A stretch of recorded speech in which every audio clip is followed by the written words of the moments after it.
An emotional day at City Council where Council has voted in favor of a bubble zone bylaw, a 50-meter exclusion zone for protests outside of places of worship or any vulnerable institution that requests it.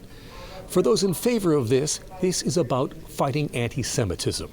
For those against, it's an infringement on rights and freedoms.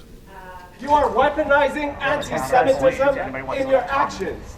A packed City Council chamber for a controversial debate about where protests will be allowed. This is an utter farce, this whole thing. No justice, no food. For more than a year, City Hall has struggled with imposing a ban on protests outside places of worship and other vulnerable institutions. Speaker, the item is amended as adopted.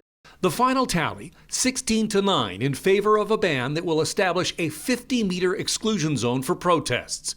The proposed distance of 20 meters was expanded to 50 after councillors measured out 20 meters to show that it's too close.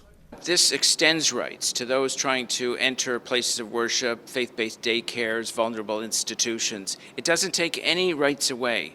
It doesn't take away the right to protest, the right to picket, or the right to free speech. Other councillors say there are already laws against hate speech, and banning protest is anti-democratic. Here's the thing that is so hard about allowing for protest, supporting protest.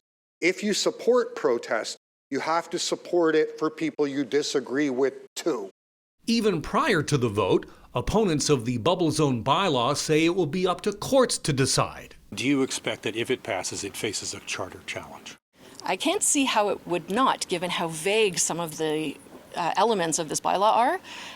One of the aspects of it is that you can't express acts of disapproval in this access area.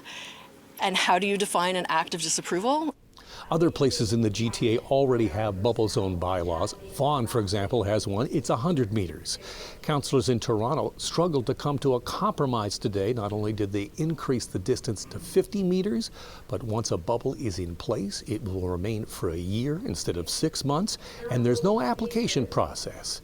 Any mosque, any synagogue, any church, any daycare that asks for a bubble zone will get one. Alan Carter, City News.